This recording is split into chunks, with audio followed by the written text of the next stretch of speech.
And you guys all take a great day today. And, know that you're loved. God bless. Aloha. As news of the death of the Fijian reggae legend spread around the world, many fans were shocked, but there was also one big question that was never answered. Why did he disappear from the stage in his final months and live in seclusion on a remote island? Today, we will step into that final period where Fiji was no longer a star in the spotlight, but a man facing himself in silence. For 3 decades, Fiji has been more than just the voice of the Pacific. It has been a symbol of community unity through music. Hits like Sweet Darlin' and Morning Ride have been heard at beach bars, outdoor festivals, and even on radio stations thousands of miles away. But those close to him have begun to notice something strange. Even as audiences cheer, Fiji often retreats backstage, away from the cameras, his eyes filled with an indescribable sadness. No official announcement, no farewell press conference.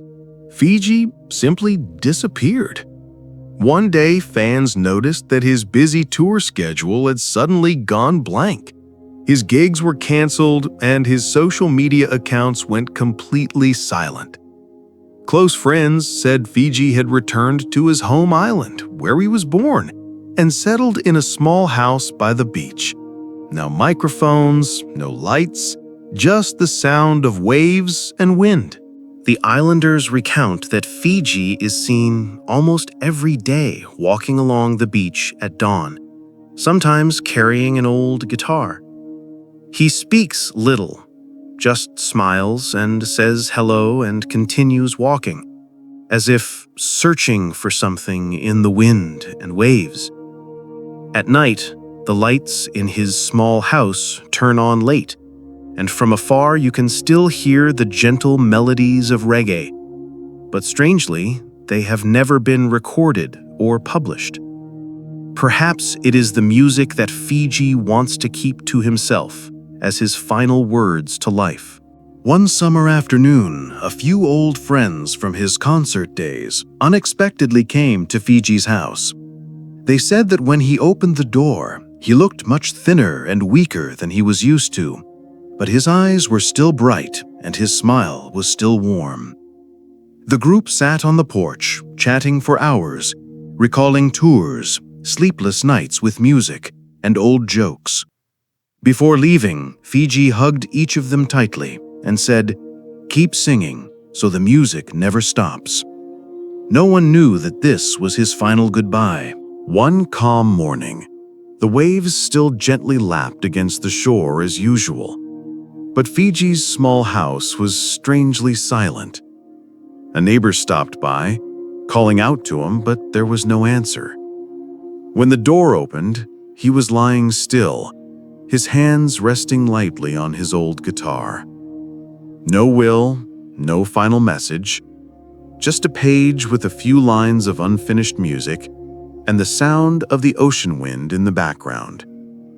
The news of Fiji's death spread quickly, but he chose to leave like he had in his final days, quietly, humbly, and poetically. Within hours of the news being announced, social media was flooded with tributes, videos, and photos of VJ. Memorial concerts were held in Hawaii, New Zealand, Australia, and many Pacific islands. In London and Los Angeles, reggae bars played his songs continuously, with audiences singing along in tears. Despite the distance of thousands of miles, everyone was united in their hearts, saying goodbye to the artist who brought music and the breath of the ocean to the world. Fiji is gone, but his music lives on in the hearts of millions. His melodies carry the breath of the ocean. His lyrics are full of love for his homeland and people, and now become a bridge between generations. Many young artists admit that they entered the music industry inspired by Fiji, and they will continue to bring Pacific reggae to the world. Perhaps, despite his silence in his final days, Fiji still left the clearest message. Music is the only thing that never dies.